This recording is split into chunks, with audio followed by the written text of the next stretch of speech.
Bismillahirrahmanirrahim. Assalamualaikum warahmatullahi wabarakatuh.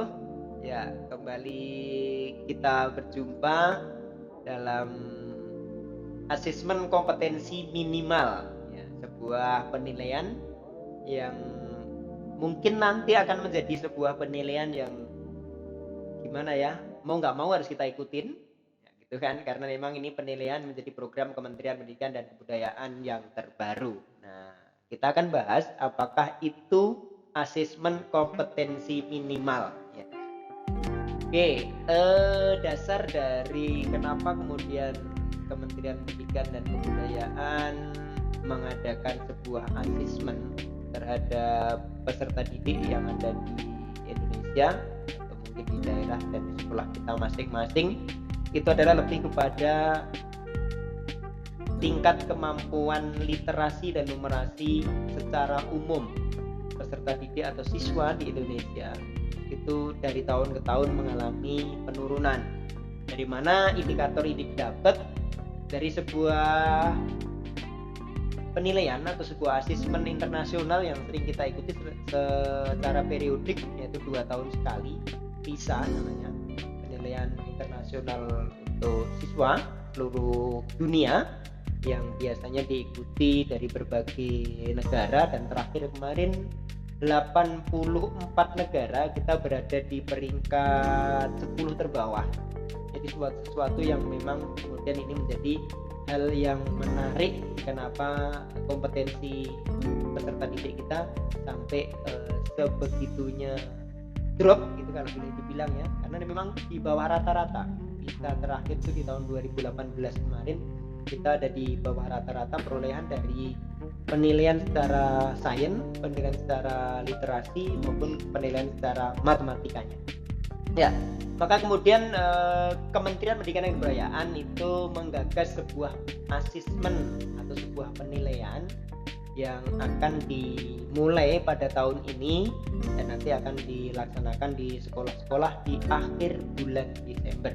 Ya, asesmen kompetensi minimum merupakan penilaian kompetensi yang mendasar, karena memang bahasanya kan minimum, berarti kemampuan terendah siswa.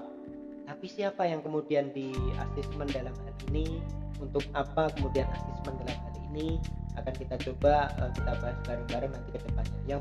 Yang diperlukan oleh semua murid untuk mampu mengembangkan kompetensi diri maupun berpartisipasi positif pada masyarakat. Jadi ketika kemudian asesmen ini dilaksanakan, tujuannya lebih kepada peningkatan kemampuan literasi dan numerasi siswa sehingga potensi daerah itu bisa tergali dari siswa-siswa kita atau peserta didik kita. Oke, selanjutnya mari kita lihat apa yang bisa kita pelajari dari asesmen kompetensi minimal. Apa yang ditawarkan dari asesmen kompetensi minimum? Karena kalau kita dengar ya, kalau kalian atau Bapak Ibu atau pemirsa semua atau pendengar semua pernah mendengar bahwa asesmen ini itu akan ada 3 hal atau bahkan 4 hal yang akan dinilai atau akan diujikan gitu.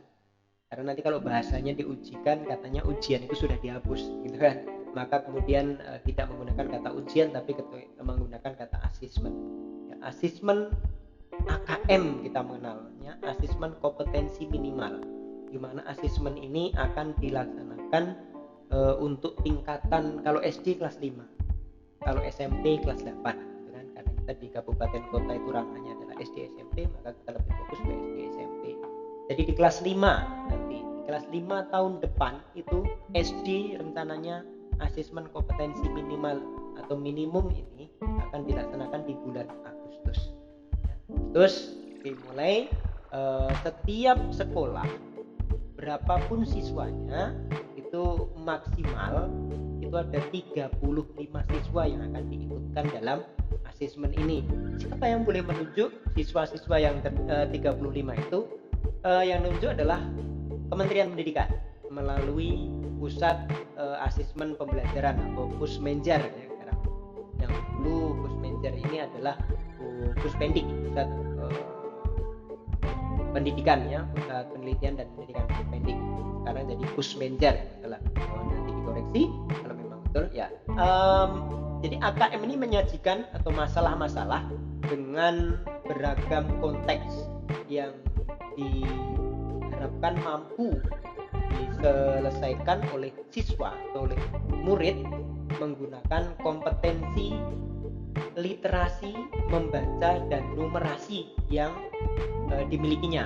Jadi begitu. Jadi nanti siswa itu kalau selama ini kan kita mengenal bahwa untuk kemudian mengerjakan soal itu lebih pada sifat-sifatnya pengetahuan, sifat-sifatnya menyebutkan seperti itu. Begitu juga dengan numerasi. Numerasi kita mengenal, numerasi ini beda dengan matematika gitu ya. Matematika itu bagian dari numerasi, tapi numerasi bukan matematika, itu yang harus kita juga pahami. Jadi nanti kalau di literasinya itu kita lebih bagaimana kemudian mengajak siswa kita untuk memahami suatu masalah, kemudian memecahkan masalah tersebut. Jadi bahasa-bahasa pemahaman, bagaimana kita simpel saja kalau misalnya ada sebuah soal, tikus itu makanan binatang apa, itu termasuk asesmen biasa. Nah, nanti kalau kemudian ini menjadi soal yang dinaikkan menjadi soal asesmen kompetensi minimal, tentu akan berbeda. Berbedanya seperti apa? Nah, apa yang terjadi jika tikus itu mengalami peningkatan populasi? Apa yang akan terjadi dengan binatang pemakan tikus atau dengan makanan yang tikus butuhkan, kan seperti itu. Jadi apa yang akan terjadi itu lebih kepada kan rantai makanan. Jadi hal-hal yang seperti ini yang kemudian nanti akan dibahas dalam asesmen kompetensi minimal untuk literasi. Kemudian untuk numerasi kalau kita mengenal selama ini matematika kan, misalnya kita mau menghitung sebuah keliling lingkaran, kita dikasih angka bahwa ini ada namanya jari-jari, ini ada namanya diameter. Kalau diketahui jari-jarinya, rumus keliling itu seperti apa. Kalau diketahui diameternya, rumus keliling itu seperti apa jadinya, kan begitu. Kemudian kita masukkan angka-angka tersebut dalam rumus. Nah, ketika di asesmen numerasi itu modelnya tidak seperti itu, tapi lebih kepada ini ada sebuah kolam, misalnya kolam ini berbentuk lingkaran, mempunyai diameter atau garis tengah 12 cm. Kalau kita ingin mengelilingi kolam itu dengan tanaman hias dengan jarak sekian, kita membutuhkan berapa tanaman hias, dan lebih hal-hal yang semacam itu yang akan kita temui dalam asesmen kompetensi minimal untuk literasi dan numerasi. Kita lanjut ke nya. Oke, apa yang akan kita tujuan sekarang dari asesmen kompetensi minimum. Apa sih, kenapa harus ada asesmen ini? Asesmen kompetensi minimum ini sebenarnya ada dua, AKM dan AKM nasional. Nah, apa bedanya AKM dan AKM nasional? Dan sebelumnya ini ada asesmen kompetensi dimaksud untuk mengukur kompetensi secara mendalam, tidak sekedar penguasaan konten. Ya, tadi kan sudah disampaikan di slide sebelumnya bahwa tidak hanya sekedar mengukur pengetahuan siswa saja, tapi asesmen kompetensi minimal ini lebih pada mengukur keberhasilan satuan pendidikan. Artinya apa? Keberhasilan sekolah dalam menerapkan pembelajaran di sekolah tersebut. Nah, ini yang sebenarnya pengen didapat dari pelaksanaan asesmen kompetensi minimum itu. Jadi bukan pada kemampuan pribadi peserta didik, tapi lebih kepada peningkatan atau keberhasilan satuan pendidikan dalam melaksanakan pembelajaran. Ini yang ingin didapat dari AKM itu. Karena tadi saya sampaikan AKM itu ada dua, ada AKM nasional dan ada AKM kelas. Nah, kalau AKM nasional tentu dilaksanakan secara nasional, yang melaksanakan adalah Pusmecer tadi, Pusat Asesmen dan Pembelajaran. Tapi kalau AKM kelas itu yang melaksanakan guru kelas. Nah, AKM nasional itu dilaksanakan secara serentak. Kalau AKM kelas berarti guru kelas yang kemudian akan merancang untuk mengadakan atau melaksanakan asesmen kompetensi minimum tersebut. Bedanya lagi, kalau AKM nasional itu diperuntukkan untuk kelas 5 tadi. Tapi kalau AKM kelas Itu kelas 2, kelas 3, kelas 4, dan kelas 6. Itu AKM kelas. Kenapa kelas 1 tidak? Karena memang dari kelas 1 masih pemahaman untuk literasinya, pemahaman untuk numerasinya kan masih baru pengenalan. Jadi untuk asesmen kompetensi minimum itu tidak dilaksanakan di kelas 1 SD. Seperti itu. Tujuannya sekali lagi AKM ini dilaksanakan untuk mengetahui keberhasilan sebuah satuan pembelajaran atau sekolah dalam melaksanakan pembelajaran di sekolah tersebut. Oke, kita lanjut Kak. Setelah tujuan apa yang bisa kita sampaikan yang berkaitan dengan asesmen kompetensi minimum. Ya, kompetensi dasar yang diukur dalam AKM.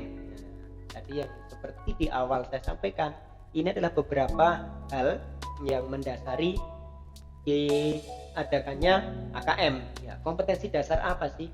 Kompetensi itu adalah kemampuan dasar berarti kemampuan terendah dari seorang anak SD itu untuk di literasi membacanya seperti apa, untuk di literasi numerasinya seperti apa. Ini yang kemudian nanti akan dicari. Setelah itu apa? Ya, karena setelah ada pelaksanaan AKM berarti karena itu yang dinilai adalah keberhasilan satuan pendidikan, maka kemudian satuan pendidikan ini yang akan dikembangkan. Jadi bagaimana kemudian nanti akan tergambar di situ sekolah ini atau satuan pendidikan ini itu mau diarahkan kemana, karena dia mempunyai titik lemah dan titik kuat yang gitu. Jadi dia mengenal potensi sekolah tersebut.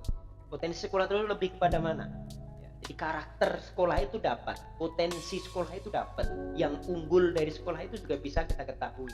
Begitu juga yang lemahnya di mana.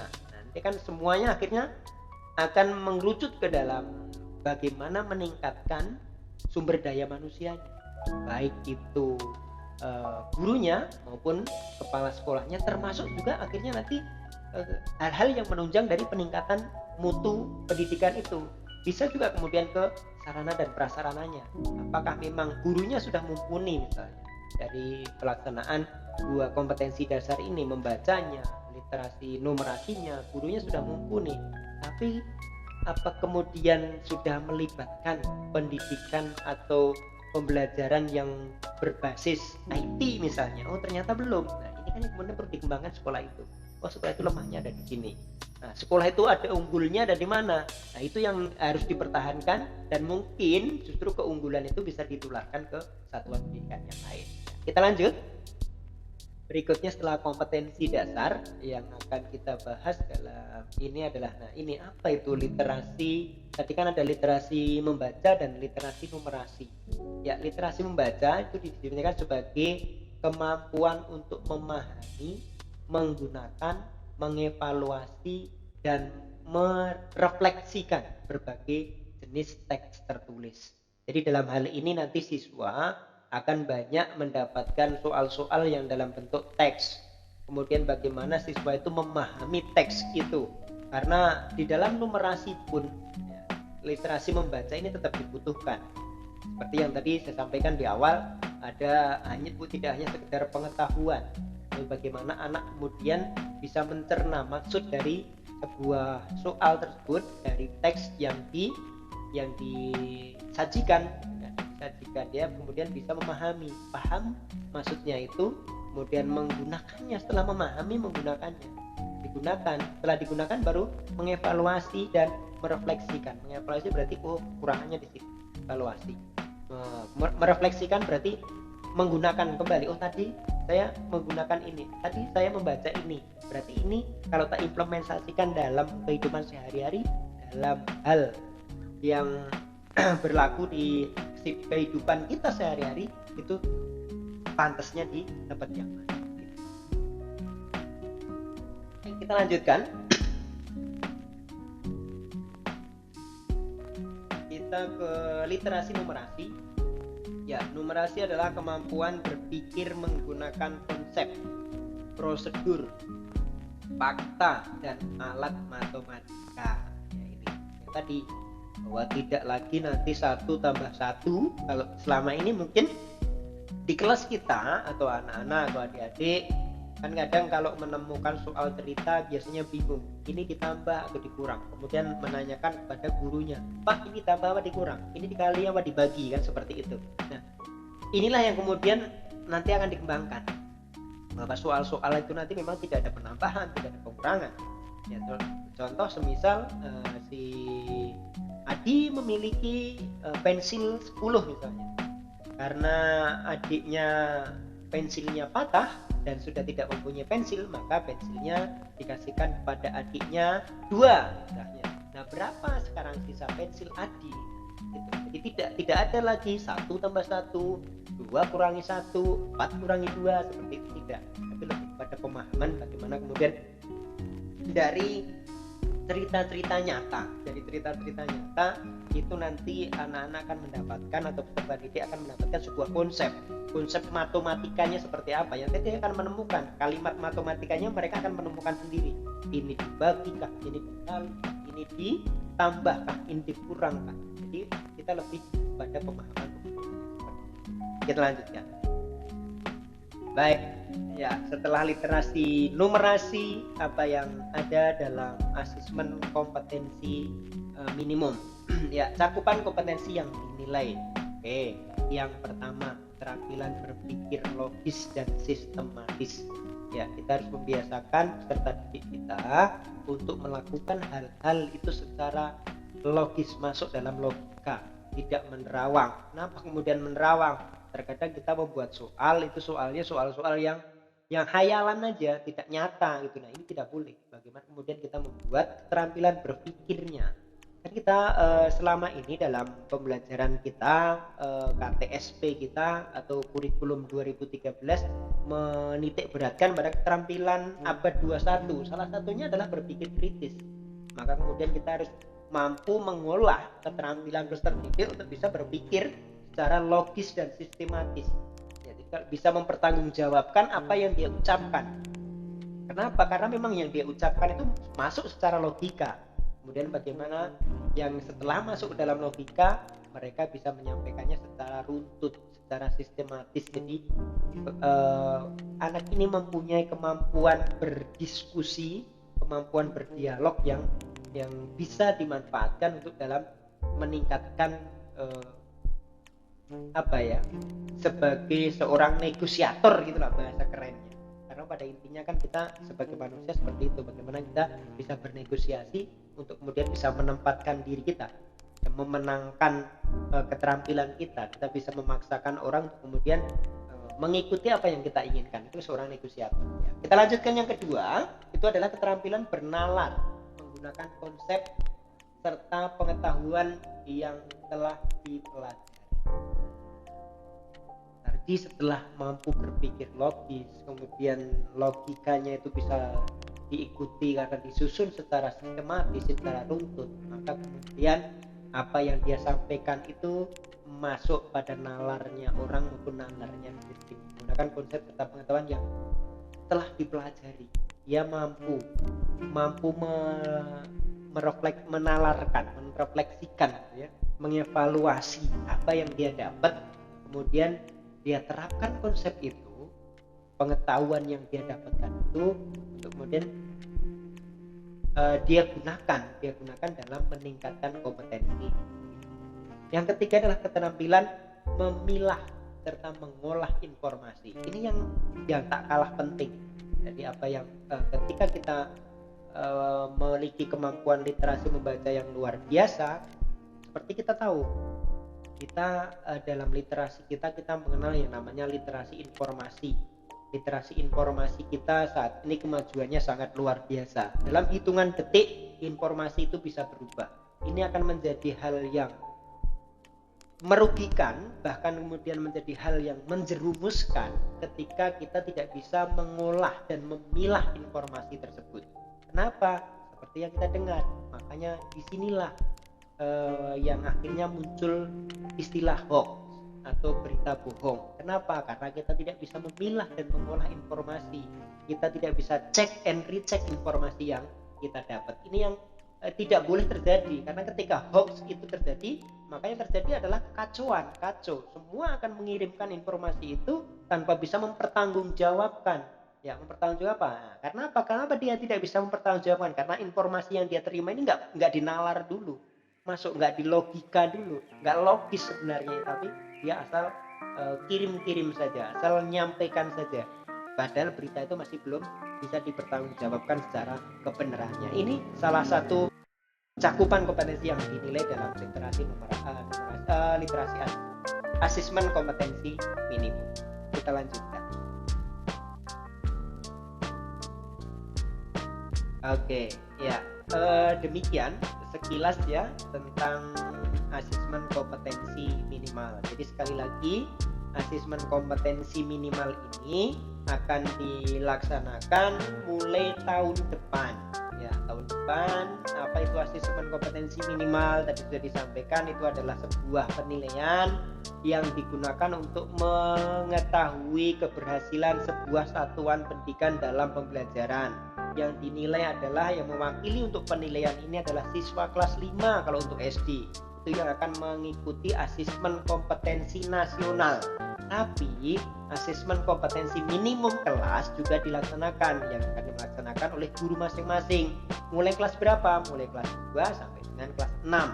Ya, ini yang akan melaksanakan secara mandiri di sekolahnya masing-masing. Ada dua tadi, kemampuan literasi dan numerasi, tapi selain itu juga dalam asesmen itu ada yang namanya survei karakter dan ada yang namanya survei lingkungan belajar. Ini adalah 4 komponen ini yang nanti akan menjadi hal baru, tapi sekali lagi bahwa asesmen ini dalam pelaksanaannya tidak menganjurkan orang tua untuk kemudian membimbelkan atau mengeleskan anaknya atau memberikan tambahan jam belajar anaknya. Karena apa? Karena ini bukan untuk penilaian pribadi atau penilaian individu, tapi ini adalah untuk penilaian satuan pendidikan. Tidak perlu khawatir dengan pelaksanaan asesmen kompetensi minimal, karena memang ini berbeda dengan ujian nasional. Ini bukan ujian nasional, tapi ini adalah sebuah asesmen yang dipergunakan untuk menilai kemampuan sebuah satuan pendidikan atau sekolah. Kemudian dari penilaian itu digunakan untuk mengembangkan satuan pendidikan tersebut. Di mana kemampuan, di mana kelemahan, di mana kelebihan satuan pendidikan tersebut dalam melaksanakan pembelajaran dan membimbing peserta didiknya. Demikian disampaikan. Mudah-mudahan sekelumit informasi tentang asesmen kompetensi minimal ini bisa menjadi sesuatu yang bermanfaat dan tidak membuat kita istilahnya terasa terbebani, karena nanti anak-anak kita akan melaksanakan asesmen ini. Terima kasih. Assalamualaikum warahmatullahi wabarakatuh.